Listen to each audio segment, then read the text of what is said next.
In the world we live in, distractions are everywhere.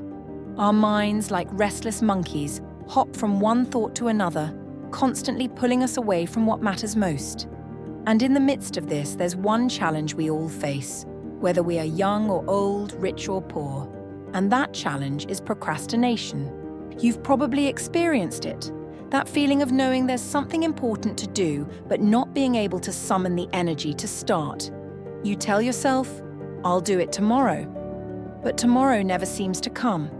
It's easy to think that procrastination is just a minor habit, something we can simply push aside. But in truth, it's something much deeper.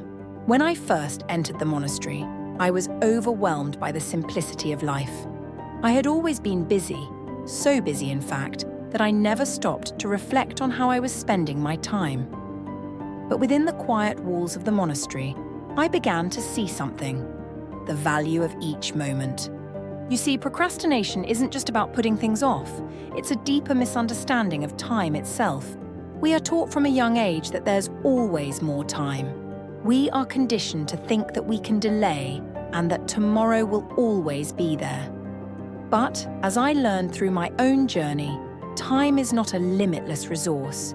Each moment that passes is a moment we will never get back.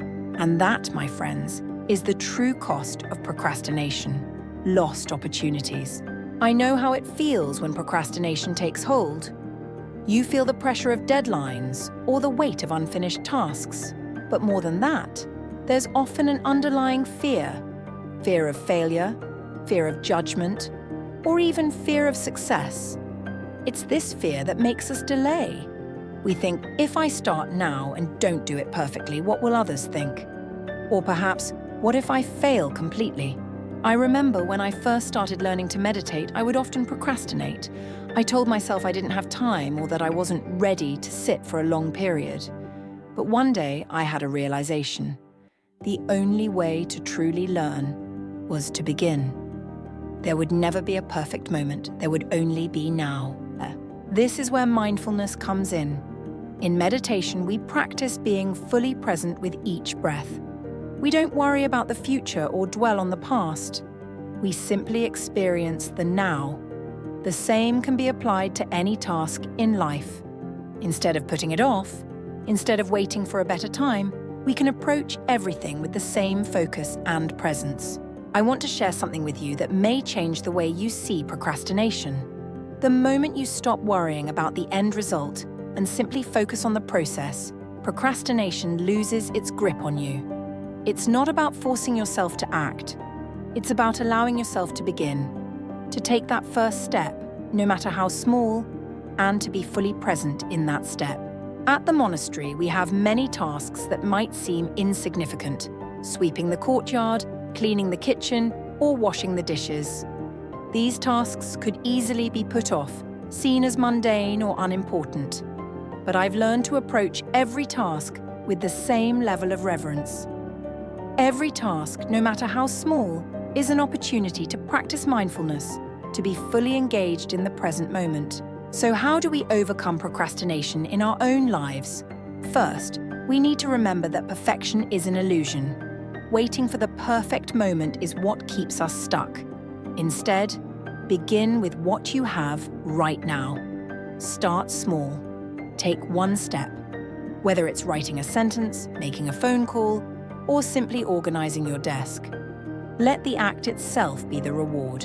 Another practice I encourage is self-compassion. Don't judge yourself harshly for procrastinating. Recognize that you are human, and it's okay to struggle.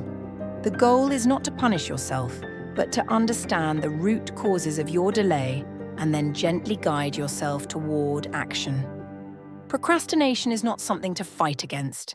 It's a sign that we need to slow down, breathe, and reconnect with the present. Now let's take a moment together. Think of one task you've been procrastinating on. It could be something small or something larger, but let's not judge it. Just think about it. Now, ask yourself, what is the first small step you can take toward it right now?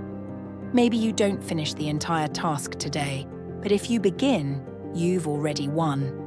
The key is to start, not wait for tomorrow, not for a better time, but now.